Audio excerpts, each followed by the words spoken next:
एक बार बुद्ध एक गांव से गुजर रहे थे। उस गांव के लोग उन्हें पसंद नहीं करते थे। उन लोगों ने बुद्ध को घेर लिया और उन्हें बुरा भला कहने लगे। गांव वाला का सरदार सबसे ज़्यादा नाराज़ था।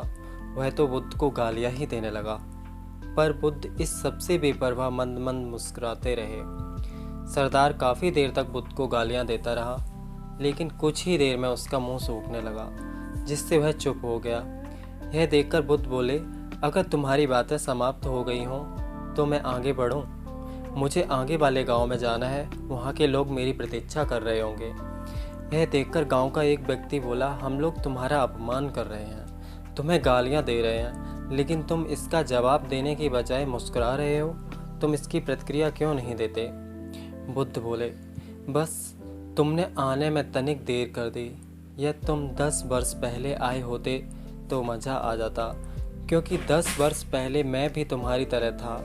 अगर उस समय तुम मुझे बुरा भला कहते, गालियां देते, तो मैं भी क्रोधित हो जाता। मैं तुमसे इससे भी अधिक गालियां देता, हो सकता हाथापाई पर भी उतर आता। पर अब मैं आगे बढ़ गया हूँ, अपना क्रोध घृणा सब पीछे छोड़ आया हूँ। अब मैं उस जगह पर पहुँच गया हूँ जहाँ तुम्हारी गालियाँ पहुँचने में असमर्थ हैं। तुमने मुझे गालियाँ दी, यह तुम्हारी भावना है, लेकिन तुम्हारी यह भावना मुझ तक पहुँच ही नहीं रही। मैं इसे आवेशित तभी होऊंगा जब मैं इसमें भागीदार हो जाऊंगा, जब मैं इन्हें स्वीकार कर लूँगा।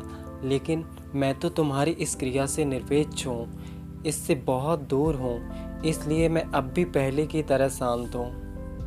यह सुनकर सरदार बोला, अरे ऐसे कैसे? मैंने तो तुम्हें गालियाँ दी हैं, और वो पूरे गांव वालों के सामने दी हैं। फिर उसे लेने या ना लेने का क्या मतलब है?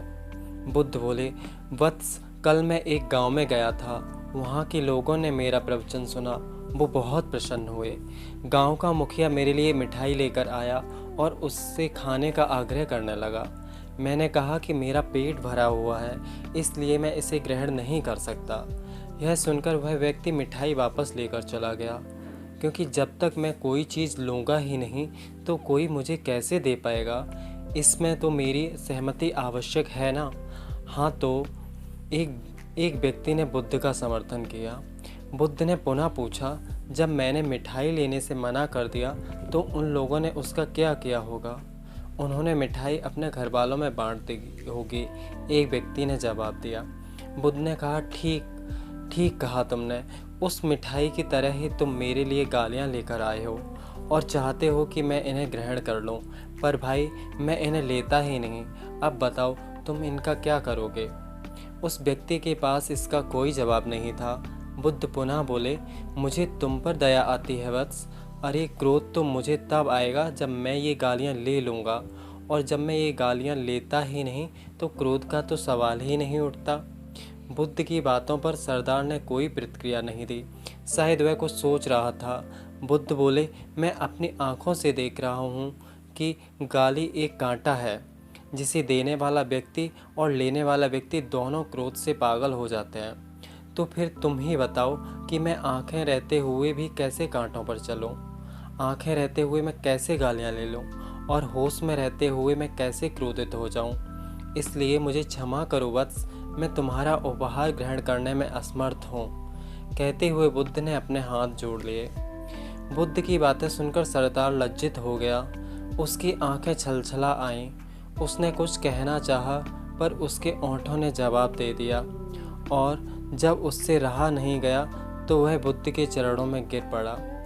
दोस्तों, हम में से ज़्यादातर लोग यही समझते हैं कि हमारे दुखों का कारण कोई दूसरा व्यक्ति है, और जब हम ऐसा मानते हैं तो हम अपने स्वनियंत्रण की कमी और अक्षमता को अनदेखा कर रहे होते हैं। वास्तव में ये हम पर निर्भर करता है कि हम दूसरों के द्वारा प्रदान की गई नकारात्मकता को स्वीकार करते हैं या नहीं।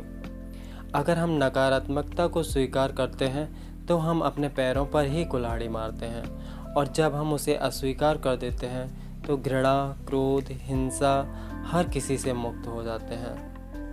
दोस्तों, उम्मीद करता हूँ आपको ये कहानी काफ़ी पसंद आई होगी और आपने इस कहानी से कुछ नया ही सीखा होगा। ऐसे ही ज्ञानवर्धक और रोचक कहानियों के लिए आप हमारे चैनल से जुड़े रहें। आपका धन्यवाद।